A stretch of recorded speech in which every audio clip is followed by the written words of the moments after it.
बेल के पतैया में कवन गुना हो, शिव गईले लो भाई। बेल के पतैया में कवन गुना हो, शिव गईले लो भाई। कोठाया टरी शिव के मन ही न भावे, कोठाया टरी शिव के मन ही न भावे। टूटही मड़ैया में कवन गुना हो, शिव गईले लो भाई।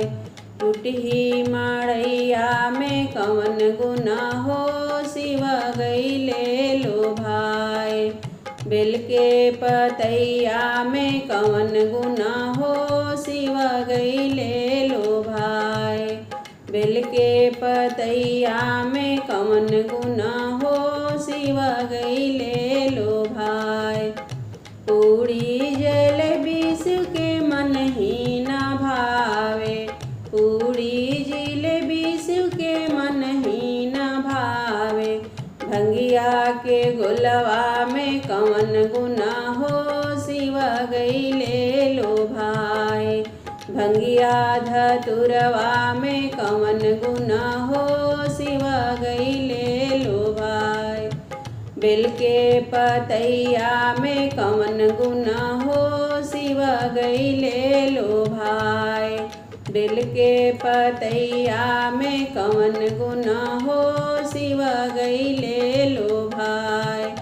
गाड़ी और घोड़ा शिव के मन ही न भावे, गाड़ी और घोड़ा शिव के मन ही न भावे।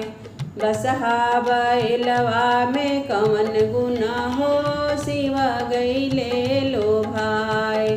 बसहा बैलवा में कवन गुना हो, शिव गईले लो भाई। बेल के पतैया में कवन गुना हो, शिव गईले लो भाई। बेल के पतैया में कवन गुना हो, शिव गईले लो भाई। बेल के पतैया में कवन गुना हो, शिव गईले लो